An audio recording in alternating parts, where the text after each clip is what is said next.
राजेश त्रिवेदी जी। गुरुदेव, आपके चरणों में दास का कोटि कोटि प्रणाम। गुरुदेव, संसार में रहते हुए पारिवारिक जिम्मेदारियां निभाते हुए मन कभी कभी इतना शांत हो जाता है कि क्या बताएं। महाराज जी, कभी कभी ऐसा लगता है कि भाग जाएं, वृंदावन चले जाएं। गुरुदेव, इस परिस्थिति का सामना कैसे करें? हाँ, लगता है ऐसा, क्योंकि बात कह देना सरल है, उसका निर्वाह करना बहुत कठिन है। परिवार की बहुत तरह की आवश्यकताएं होती, बहुत मांगे होती हैं, बहुत तरह की व्यवधान व्यवस्था। अगर उसमें भजन कर ले गए तब तो भगवत प्राप्ति बहुत सहज है। अच्छा, आप वृंदावन भाग के आओगे तो समस्या रहित है क्या? यहाँ भी समस्या है। आप सोचो, कहाँ भाग के जाओगे? जहां जाओगे हमें वो स्थान बताओ जहां समस्या ना हो। माया के द्वारा रचित जितने भी सब स्थान हैं, अभी आप चिदानंद वृंदावन को थोड़ी देख पाए हैं, नहीं तो समस्या नहीं कोई। अभी आप जो देख रहे हैं मायाकृत रूप है, मायाकृत रूप है, ये चिदानंद रूप नहीं है। इसी में है, जैसे यही हमारा दो स्वरूप है। कि ये रूप देख रहे हो पांच भौतिक मायाकृत, और जो दिखाई नहीं दे रहा वो चिदानंद रूप यही है, पर उसके लिए नेत्र नहीं। तो जब नेत्र आएंगे तो इस दृश्य का महत्व नहीं रह जाएगा। तो भागकर कहीं भी जाओ तो माया गुणों से भरा हुआ पूरा संसार है। तो भाई समस्या तो ये बात है कि कहीं भी समस्या रहित नहीं। अगर आप वही समस्या रहित हो गए तो कहीं भी समस्या नहीं है। तो हमें लगता है वहीं डट के लड़ो और विजय प्राप्त करो। जैसे भगवान ने जिसके लिए जो कर्म विधान कर दिया है वो भोगेगा। आप उसका सहयोग करो। आपके पास अर्थ, शरीर, सेवा जो भी जितना है उतने में करो, फिर निरपेक्ष अंदर से होना सीख लो। भगवान जाने हमें जितना बल दिया, जितना सहयोग दिया हम कर दिए, अब आगे भगवान जाने। पर इतनी हिम्मत होनी चाहिए तभी बात बनेगी। नरसिंह मेहता जी के लड़के के ब्याह की बात आई तो उनका देखो, हमारे पास तो कुछ है नहीं गिरधर के सिवा, प्रभु के सिवा, ठाकुर के सिवा। तो उनका इसीलिए हम ब्याह कर रहे हैं कि आपको ठाकुर जी बहुत प्यार करते हैं। आप ठाकुर जी, वो तो स्वयं पिता होकर के नहीं ब्याह, कौन ये सब नहीं। वाह भाई, हम तो गरीब हैं, देख रहे हो आप हमारे क्या मंजीरा और ठाकुर जी हो। तुम तो बहुत बड़े घर के हो, तो अपनी बेटी का कहीं बड़े घर। बोले आपसे बड़ा कोई नहीं है, जो ठाकुर जी का जन्म वही हमारे लिए बड़ा। वो पीछे पड़ करके ब्याह तय कर दिए। उनका हम ब्याह वगैरह में नहीं जाएंगे, हम अपने ठाकुर जी की सेवा नहीं छोड़ सकते। तो ठाकुर जी पे प्रकट होके कहा करेंगे हम सब, केवल तुम साफा बांध के समधी बन करके छाती से छाती में, ये भी नहीं होगा हमसे। सारा का सारा ब्याह ठाकुर जी ने।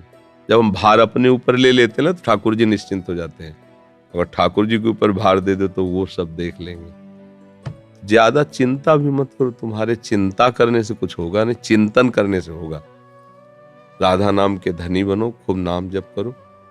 जो प्रभु कर रहे हैं उसे देखते रहो, जो करवा रहे हैं उसे देखते रहो। ये माया प्रपंच है, इसको इसी तरह से जीत सकते हो।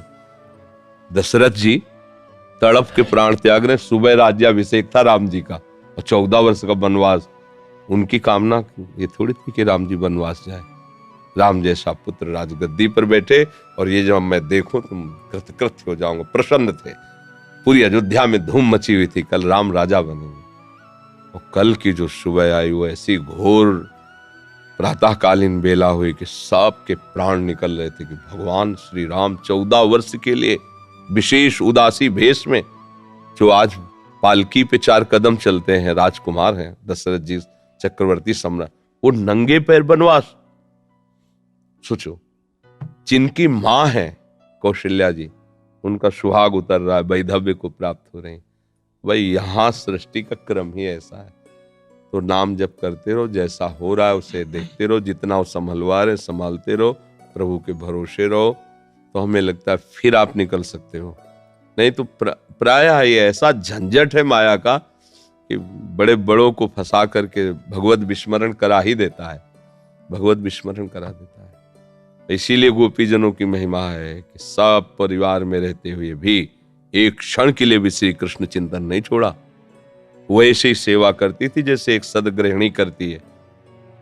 तभी परमहंस सुखदेव जी, उद्धव आदि ज्ञानी उनकी चरण धूलि माथे कि गृहस्थी में रहकर परिवार की सेवा करते हुए श्री कृष्ण प्रेम में मतवाला हो जाना, ये बड़ी दुर्लभ बात है।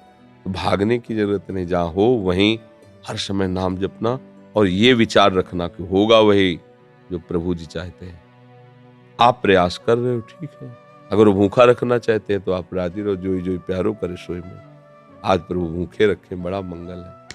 आप चाहते हैं कि ऐसा हो जाए, ऐसा नहीं हो रहा, तो हाँ, जैसा आप चाहते हो वैसा हो जाए प्रभु। ये बात तो अंदर रखनी पड़ेगी, तभी भक्त होगे, तभी आप माया पर विजय प्राप्त। ऐसा होना ही चाहिए। किसी का नहीं चला इस सृष्टि में, किसी का नहीं चला।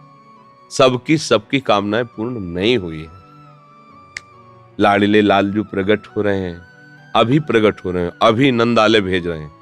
देवकी मैया अपनी गोद में ढंग से खिला भी नहीं सकी। जिनको ये सौभाग्य मिला, नौ किशोर ठाकुर जी ऐसे जाग छोड़ के जा रहे हैं जैसे पहचानते भी नहीं। मैया तड़प तड़प करके वहां रो रहे। आप मथुरा आ गए, मथुरा से द्वारिका, ये क्या है? भगवान ये दिखा रहे हैं कि सृष्टि का क्रम ऐसा है। कभी विजय है तो कभी हार है, कभी सुख है तो कभी दुख है, कभी लाभ है तो कभी हानि। ये चलता ही रहेगा। धैर्यपूर्वक भजन